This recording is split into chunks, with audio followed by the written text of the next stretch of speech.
Well, I left the radio on all last night and about half of the day. I mean, it hasn't shut off that I know of, unless it shut off and came back when I wasn't, out here. But as soon as I took the cover off, it's like the problem just goes away or something. I don't know. I wiggled around some connections and stuff, and screwed around with it.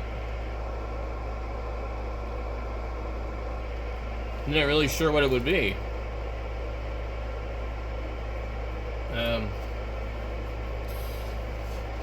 Yeah, I don't know. I was trying to think what I should do with this radio. It's like, well, I got it cheap enough to where it doesn't really matter. And I've got the Pi X board for it, and it's not really collector quality, It's pretty scratched up. There's some pretty big scratches in it, here and there, and the bezel's chipped and worn pretty bad, so it doesn't really look great. But like a lot of the radios from this era, they're all kind of, they look like that. They've been used a lot because they're actually really good radios. So most of the people that have owned them have used the hell out of them. The problem is that just nobody really ever takes care of these things. They stack things on top of them. The radio, gets scratched up because they had some kind of piece of equipment on the top, and it, gouged into it. And really, on something like this, you're just gonna have to accept it, because there's no way to fix this. You might mix up some paint that's pretty close, and get rid of some of these, but it's never gonna look like a radio in good condition. So anyway, I was just trying to think what to do with it. I'm like, and I've been trying to find some screws for the case. I've got to remove another screw too, because one of the previous owners, well, there's actually really only one owner that owned this before me, and he, I guess, loaned it to his brother that was blind, and I'm not sure if he's the one that scratched it up really bad, but it's possible.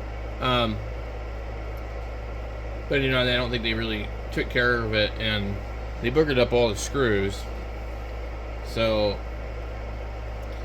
we broke a couple of them off in the case. I've extracted one from here, and then now I realized I have another one that I didn't notice before. I found some screws that will fit in place of the nasty Icom brass screws. I hate these screws. These are just some little generic screws, but they'll work. And so I put those on the top for looks, because that's what I'm going to see. That's what's going to drive me nuts. And then try and put the really ugly ones on the bottom. That's how you're supposed to do it. Anyway, so we're not sure what the intermittent problem with this is, but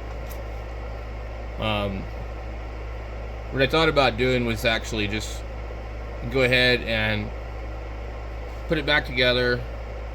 I'll put a post-it note on top of it and put all the screws back in it, get the other screw drilled out, and put it away in storage in one of the file cabinets, and then put the ic751a tuner next to it. So it's just, here's the radio station ready to go. Just, get it out of the way.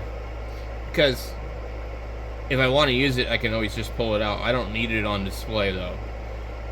So what I'm trying to do is things that I don't want to deal with or don't have time to deal with need to get put away.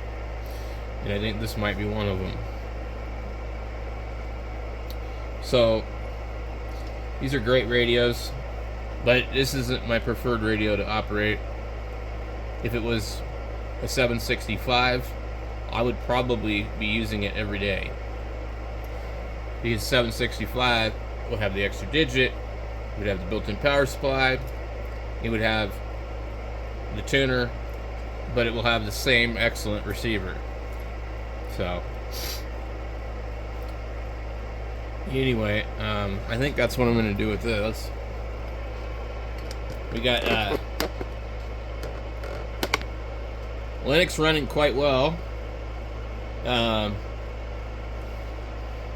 I think Ubuntu installs on just about any operating system.